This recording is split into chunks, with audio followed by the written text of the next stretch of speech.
Alright, so we're in the Holden today. See if I can get some flutter. Nah, I didn't want to do it. So, the Holden. Now, if you don't know, this is, if you can't hear it, it's a Vortec supercharged LFX V6 Holden. Now, there's a few videos floating around on this car, one done by Ross Reviews, and there was another film day I did with the full boost crew, but that video hasn't been uploaded yet. I don't know what the go is there. I'm still just waiting to get the notification that it's up. And so here's the story. When this car was built and tuned on the dyno, it made 296 kilowatts to the wheels, about 580 newton meters. And when we did the full boost dyno night, it made 270. And the weird part about that is, before I did that, I also took it to like my mate's backyard dyno, Danny, if you're watching this, and it made 327. So there's a difference of about 50 kilowatts, which begs the question. So today we are heading back to the shop that this was tuned at in Hallam, my mate's shop, Alan at Revhigh. We're going to be getting it back up on the dyno, seeing what's what. If it's making the same power, then no need for concern. But if we find a difference in the power, either more or less, then we know something's up. The day it went up on the dyno, where it made 327. Now, previous to me going to that dyno, which I was just hanging out with my mate Danny, and he used to have a shop, but he doesn't anymore. He's still got all his equipment, and for some reason he decided to set up his dyno in his fucking back shed, which is honestly hilarious, but it was a good day. But the fact that it made 327 and it made 300 before that, and then 270 after it made 327, that's not a small jump in power. Like, obviously it differs from dyno to dyno, but a difference of 50 odd kilowatt, that's a big difference going up and down. So we have to figure out what's going on, if there's anything going on. And it's funny because previous to that day on the dyno at my mate's joint where I made 327, for some fucking reason, and this is completely beyond me, I have no idea why anyone would do this in their right mind, I went to the shops to, you know, just pick up some beer and shit before I went to my mate's joint. And got back to the car park, someone stole the Series 2 badge off the back of me boot, because this is a Series 2 VF, and for some reason, someone decided to steal the Series 2 badge. And I was quite pissed off, and I know it got stolen because it was on there previous, because I cleaned the car before I went, so I know it was there. And when I went back out to the car, half the tape was ripped off, and you could see it was actually teared off. Like, the badge didn't fall off, because half the tape was still there on the car. So there's a free 25 badge on the back of the car now, because after we did that, I was, you know, telling my mate what happened, and he was just laughing. Went through his scrap bin looking for a Series 2 badge, but instead he found a free 25 badge, which is the only thing closest that he had. And I really just couldn't be stuffed pulling the tape off and, you know, buffing it back and shit like that. So instead we just slapped the free 25 badge on the back of it. It's probably not accurate whatsoever, but it's better than having just, you know, half a roll of tape hanging off your back boot. So I don't know. And I've had a look to buy another Series 2 badge, either brand new or from the wreck, because I've seen them go upwards of 80 bucks just for a little badge like that big. And I don't know, I can't justify paying 80 bucks for a little badge that says Series 2. So one day I might find one, but I don't know. Either after today I'm going to rip that free 25 badge off, or don't know if you heard that, but my god, that was a long fucking horn beep. But yeah, depending what happens today, I might rip the 325 off, or if it does actually make 325 and there's no point to rip it off, might as well just keep it on there.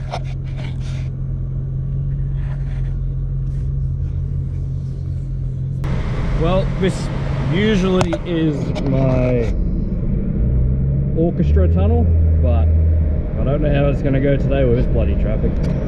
I'll see if I can get some flooders in here for you.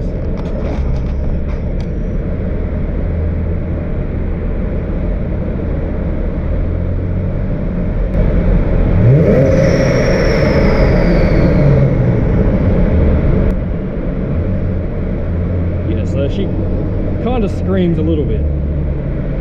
It's a weird noise. You get sort of how do I describe this? You sort of get supercharger whine, but you also get blow off, and the whine sounds more like a whistle than it does a whine. It's a really weird sound. I don't know if this camera's going to do it justice, but I'll do it a little bit more. Yeah, so you can hear it. It whistles, it flutters. It's a weird system. They just added this lighting. You can see it on the walls here. It does look pretty cool, I'm not gonna lie. Before this, they only had the overhead lights and they weren't the greatest. But yeah, apparently they can change colors of this too. I don't know if they will, but I don't know. If you've ever gone under the Burnley Tunnel before, you know what it's like, and this was only recent. I only found out about this the other day. I was reading about it. This is my first time seeing it, and it's actually a huge improvement. Just with some small lights, it just adds so much. And we're out. Looks like the traffic's freed up too. Shit, that's a first.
Here we go.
That's a surprise.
Very first run. So we're starting off around 70 k's an hour. You're going up. If you're looking at the RPM, nope. Okay, don't know why. Engine RPM. Yeah, here. So roughly 2,000. Yeah, it's cruising 200 speed at RPM. 100. Yep. Yep. And then the ramp rate starts, goes up. There's a bit of a dip here. Mm-hmm. I think that's down to I was going too rich and then going a bit lean. So Yep. I did correct that. And then it's going all the way up. Here, realistically, this should be making more power, but I think we're reaching the max of the intercooler. Yeah. The cooling, or possibly the pod filter. Yeah. So that bit there. Because on the one that we did with cams, here's one, so it keeps going up, and it keeps going up, and then it goes down here, up here somewhere. Yeah. So I think that's either the pod filter. So if we did a run with your pod filter off it, I reckon that is what it is, because the pod filter on these are pretty tiny. It's obviously going to be restrictive. Yeah, but your max torque is around 4,500-ish. Yep. To 5,000 RPM. That's where your max torque is occurring. That's perfect. And then, so the differences I did on the first and second one, I added a little bit of spark, a bit more spark. So we went up from 17 degrees of spark, and in the top end, to around 20 degrees. I was getting a little bit of knock or detonation. So on the final run, I reduced that, but I made it a bit more lean. Yep. As well. I've seen some tuners, they're going, if you're looking at the FU ratio, they're going 13.1, 13.2, up to 13.5 FU ratio, which is pretty lean. You wouldn't, a V8 or a non-direct injected car, you wouldn't go that high. So I was aiming for 13 on that one. We got a little bit of black smoke, but I think that on the second run, I think that's down to, on the limiter, there's a commanded torque table, and when it hits the limiter, it reduces the commanded torque by a certain amount. So I think I was a little bit lax there. So I put that back to stock in the last run, and I don't think there was any smoke in the last run. No, I didn't see any, no. Yeah, so that's probably why. So I reduced that. So if we're going now, here. So if you're comparing it to the first one, the torque's coming on a bit sooner. But that could also be down to how far I was pushing the pedal right off the bat. Yeah. That's why dynos are really hard. It's really hard to get a comparative results. Yeah. But if you do look at the peak torque, it's still between 4,000 to 5,000 RPM. It's a little bit higher on the second run. And I would put that down to a bit more spark and a bit more fuel, a bit less fuel on a direct injection engine. But then here, that's when we're getting a bit of knock. So I think we had a bit less torque after 5,000 RPM. Yeah. A bit less power. So then if we're comparing the final one to the first one, that's when the ramp rate was increased a lot. So I went on here, you can adjust the ramp rate. This bit here. Yep. So the ramp rate was a lot less. So I think that is just down to it. Also, it was a third run. So it would have been heat soaking a little bit. Yeah, a bit of heat soak. Also, I reduced your spark down a fair bit, and I reduced a lot of your torque tables down. Yeah. In the last run.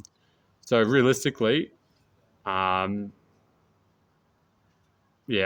say every single day this will be making around 310 at the wheels. That's plenty. Yeah. Especially out of a V6 that just has a procharger literally slapped onto it. Yeah. Also, we do have some smoothing occurring.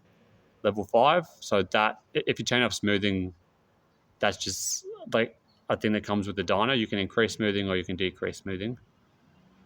If you increase it, all the figures are a little bit less, and it just makes it look a bit nicer. Just looks a bit, yeah. Yeah. If you go none, it's a little bit more jagged, but that's normal. So anyway, yeah.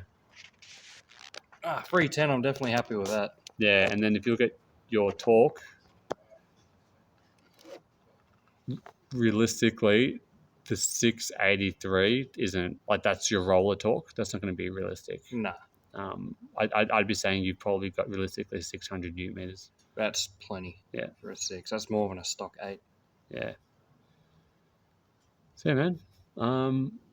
If you wanted to get a bit more out of this, I'd be looking at the pod filter next, and possibly like a better intake that goes off on the entry pipe of the supercharger. Yeah. Yeah, cool.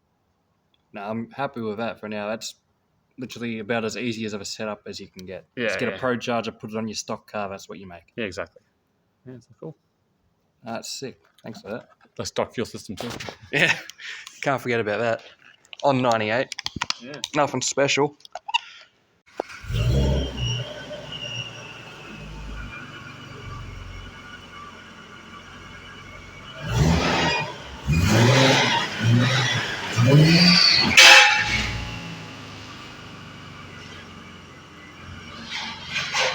Get nervous every time you do that?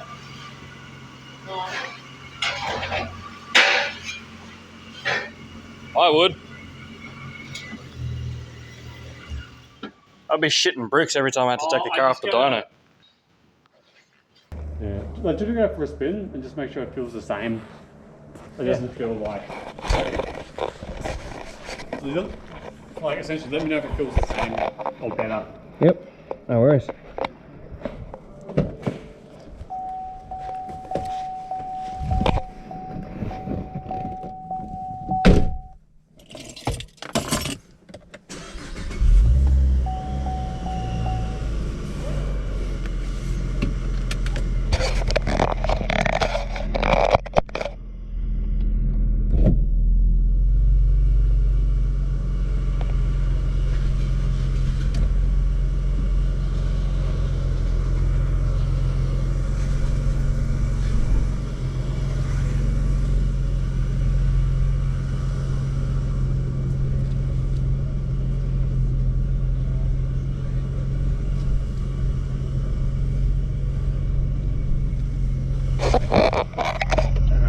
Don't worry about everything you're seeing on the dash there, that will come back as you start driving.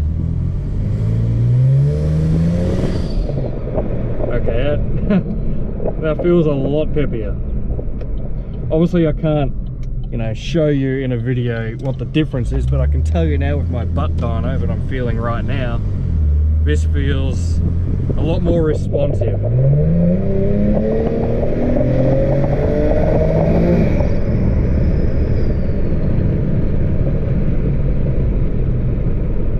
This is definitely 300 plus. Obviously, because it's boosted ramps in, it's not as violent as your typical V8, but the power is still there.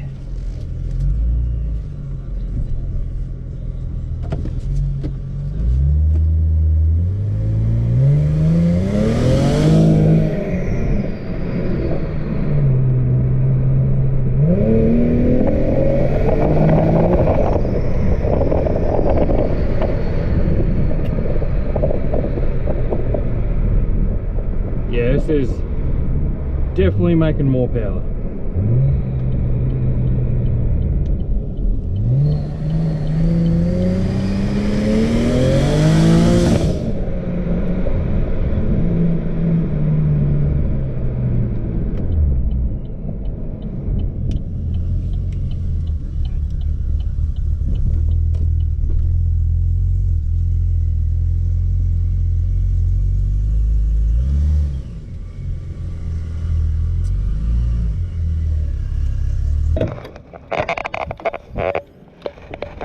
Yep, I found the problem.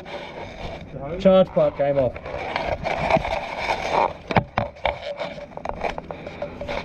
That would explain it. Yeah, it would. So nothing with the tune, just that's what happened.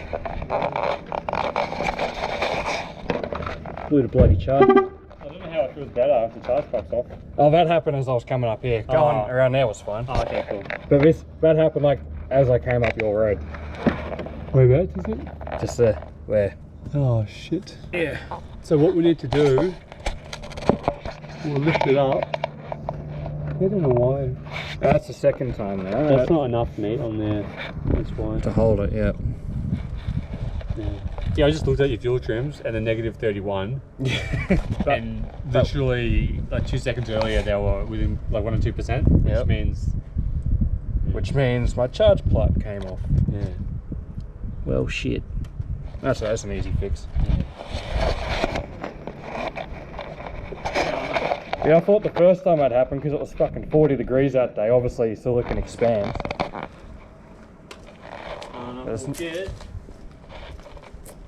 We'll try and lift, because there's weight on it too, so we'll try and lift it up. Yep. A little bit. But yeah, that fucking right there. Oh, it's not, doesn't put it up, yeah.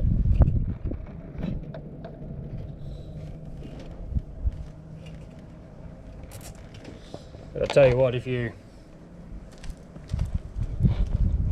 ever wanted to feel like a big cam V8, I'll just pull my charge pipe off.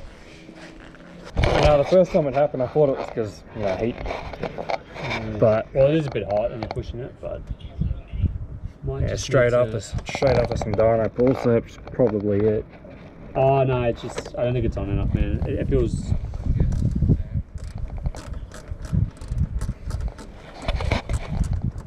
I think we just got to try and get a bit more...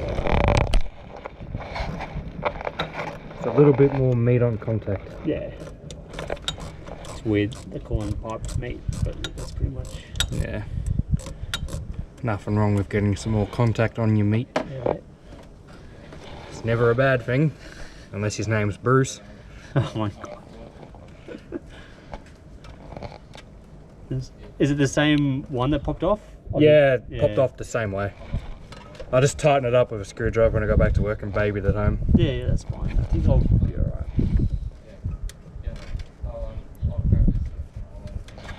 My god, it's been a while since I've been in a big block V8 with a massive cam. What was that? Have you been in one? Yeah. 440 Mopa. Oh, when was that? A couple of years ago. Back before I knew anything, I found out later. It was in a XD. Oh, that's awesome. Yeah, that car's since been destroyed. Parts of it are now in the upper atmosphere. What's it like on fuel? It's actually funny. It gets better economy now than when it did when it was stock. Oh really? If I'm cruising on the freeway, I get 5.5, 6 every 100. But the reason is because it's actually pushing air in off the charger even when it's not on boost. Yeah. Because of the belt. So it's like your rolling torque. Yeah. Or like the torque that you're getting just off idle is a little bit better than what it would be beforehand. Yeah. I noticed the same thing when I had my supercharger on my V6. The moment you start booting it, it goes all the shit. So if you just cruise it like daily, it can be pretty good on fuel. Like SS, Like even when I just drive around normally around towns, I see 9, 10 every 100. I mean, I drove it from here all the way to Portland. I only went through just over a quarter of a tank to get it. Perfect daily. Yeah, if I dailied it. Thank you. Alright, thank you.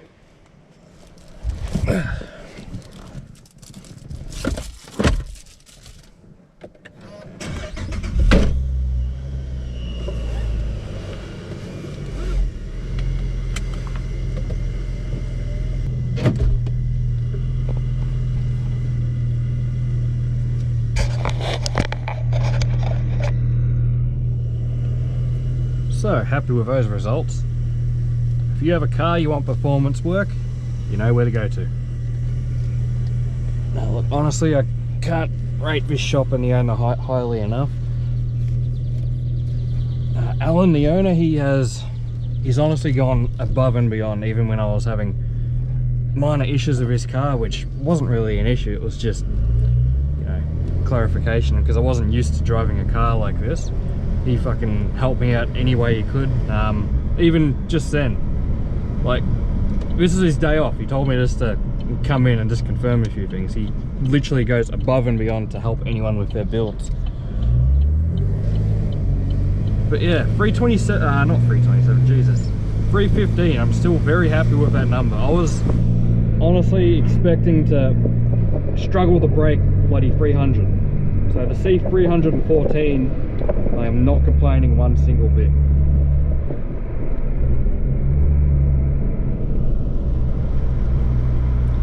Yeah, so that 325 badge, I reckon that might stay. Because if it's making 314 to the wheels, that means the engine will be making 350, 360. So 325, happy medium.